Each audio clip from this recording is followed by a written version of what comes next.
Je vais faire une petite introduction d'abord. On va commencer par une petite introduction. Et nous allons parler en fait de pourquoi il faut lever les fonds en fait. Pourquoi on devrait lever les fonds. Parce que si on comprend pourquoi, je crois que c'est une méthode sur la bonne direction. Ensuite, quand est-ce qu'il faut lever les fonds? Ensuite, combien il faut lever? Et comment lever? Alors, comment lever, cette partie va prendre pas mal de temps parce que nous allons parler des différents types de canaux de financement des startups du Congo, comment trouver l'investisseur idéal, s'organiser, le pitch et la présentation, il y aura une petite activité de démonstration, nous allons parler de la négociation et enfin l'argent est dans la banque et après. Et après, quelques conseils juste à la fin. On y va? Alors, pendant que nous allons échanger, nous allons en même temps faire des cas pratiques. Nous allons en même temps faire des cas pratiques et je vais vraiment demander votre contribution. Alors, ça va vraiment être pratique, vous allez être engagé avec moi pour qu'on puisse comprendre exactement le mécanisme, comment ça se passe. Alors, je vais vous parler de deux cas ici. C'est des cas réels. Il y a eu changement de nom, il y a eu transformation de nom, mais les cas sont réels. Nous avons un premier cas ici, quelqu'un qu'on appelle M. Malonga. Malonga veut se lancer, il veut se lancer dans l'élevage du canard. Parce que son père lui a appris à élever le canard. Mais seulement, il n'a pas encore du tout commencé. Il a besoin d'argent pour se lancer. Et le deuxième cas, c'est M. Kanza, qui a créé une entreprise qu'il appelle Martin. Okay? Il a déjà réalisé pas mal de ventes, les clients aiment bien et il veut de l'argent pour étendre son entreprise. Deux cas différents, deux figures complètement différentes. Alors, pendant que nous allons faire ma présentation, ayez à l'esprit ces deux personnages, ces deux cas, s'il vous plaît. Et ces deux cas en tête. Et nous allons essayer d'appliquer tout ce que nous allons apprendre à ces deux cas. Pour cet atelier, j'ai divisé les étapes, les différents stages ou différentes étapes de l'entreprise, quasiment en 4. Ok? Il y a l'étape de l'idée. L'idée, c'est l'étape pendant laquelle nous, on n'a rien de validé, on a juste une idée qu'on veut lancer, on n'a rien fait du tout. Ok? Ensuite, il y a l'étape de la validation, où on est sur le marché, on train de tester l'idée pour voir est-ce que ça va marcher, est-ce que ça va pas marcher. Et on a quelques ventes. Et on a l'autre étape qui suit, c'est l'étape où on a déjà pas mal de ventes. On a pas mal de ventes, on a une clientèle qui demande le client et ainsi de suite. Et la dernière étape, c'est vraiment l'expansion. Où le business ne fait que décoller, il y a la demande est accrue et ainsi de suite. On va s'étendre dans plusieurs zones et autres. Donc, j'ai fait ce canal uniquement pour cette formation. Alors, j'ai parlé tout à l'heure du business du canal. Ok? Si vous vous rappelez bien, j'ai dit que M. Malonga était à un niveau où il a trouvé une idée. Okay? Son père lui a appris à élever les canards, mais il n'a encore rien fait du tout. Donc lui se trouve au niveau de l'idée. C'est bon? Et M. Nkanza, le promoteur de Marfani, il a eu l'idée, il a testé sur le marché et il est à un niveau où les ventes explosent, il a besoin d'argent pour faire pour son entreprise. Donc pendant toute la formation, nous allons nous baser sur celui-ci qui est encore au début et celui-ci qui est tout à fait à la troisième étape. C'est bon? Ok, on va continuer. Alors, sachez une chose, ça c'est ma conception seulement. Si vous êtes entrepreneur, vous avez besoin ou aurez besoin d'argent. Et vous devez en trouver si vous n'en possédez pas ou si vous ne pouvez en générer vous-même. Je ne sais pas si vous comprenez ce que je veux dire. Un entrepreneur a toujours besoin d'argent. Si vous n'en possédez pas encore, ou si vous ne pouvez pas, votre entreprise ne peut pas encore générer des fonds, vous aurez besoin d'argent. Et vous devez trouver l'argent.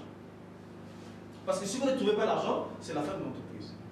C'est la fin vraiment de l'entreprise. Parce que le gaz de l'entreprise, c'est l'argent.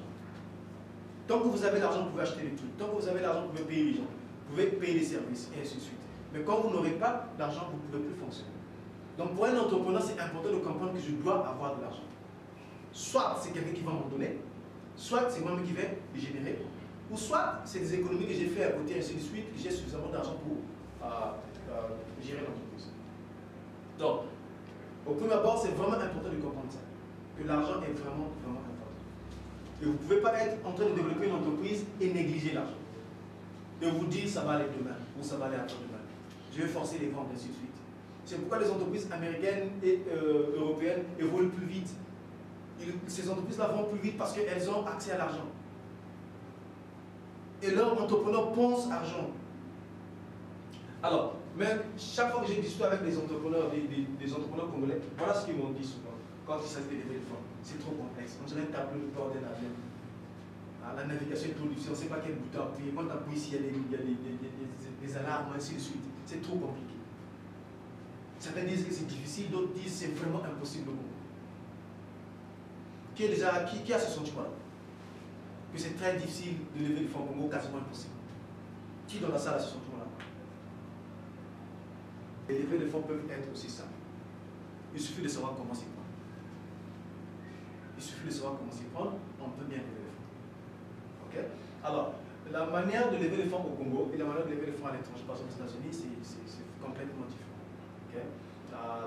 La dernière fois que j'ai eu des discussions avec des gens, par lever des fonds, ils vont vous demander des business plans compliqués, des trucs de 30 pages, ainsi de suite, ainsi de suite. Alors que moi, à l'étranger, quand je suis en face d'un investisseur étranger, américain par exemple, je peux te lever 50 millions plus avec une seule page.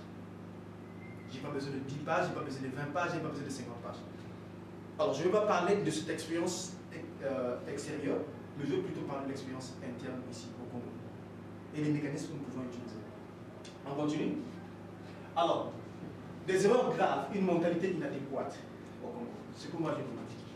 Première des choses, je n'y pense même pas. La majorité d'entrepreneurs n'y pensent même pas.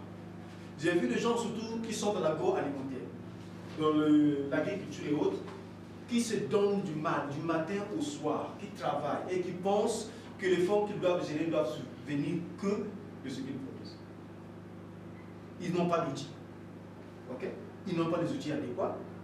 Ils n'ont pas le temps pour faire un peu de marketing. Il n'y a rien du tout. Et ils mettent des années et des années à tourner en rond. Pourtant, ils pouvaient progresser plus vite. Deuxième chose, je ne sais pas. Je fais quand même. Il y a certains aussi qui se lancent dans des levées de fonds sans savoir exactement comment le faire. Et de tous ceux avec qui j'ai parlé, je vous dirais à peu près 90% des jeunes avec lesquels je parle ne savent pas comment lever le fonds. Ils ne savent pas du tout. Certains sont ambitieux, sont audacieux. Ils veulent le faire, mais ils font ça de la mauvaise manière. Et le résultat est le même. Pas de financement du tout. La conception de l'argent gratuit. Hein? Donne-moi ton argent pour que je me fasse de l'argent, je te bénirai. J'ai entendu ça chez beaucoup de gens. Okay? J'ai un projet, je veux que quelqu'un me donne de l'argent, mais je ne veux rien donner en retour. On se dit, bon, donne-moi ton argent, je vais me faire de l'argent, mais toi, à ton tour, Dieu te bénira. Ça, c'est une conception qu'on nous a donnée dans les églises, un peu partout là, que la charité, l'amour et tout ça, ainsi de suite. Mais il s'agit là du business. Ok? Votre business, c'est de créer un produit, le vendre, et en retour, vous avez de l'argent. Et de l'autre côté, il y a des gens qui vendent leur argent. Donc, c'est une conception erronée de penser qu'on peut obtenir des fonds gratuitement pour qu'on se fasse des fonds, et que celui qui nous donne le fonds n'a pas besoin d'un gain.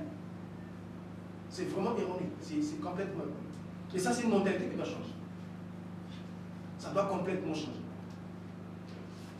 Je veux 100% de mon entreprise, peu importe, c'est mon bébé.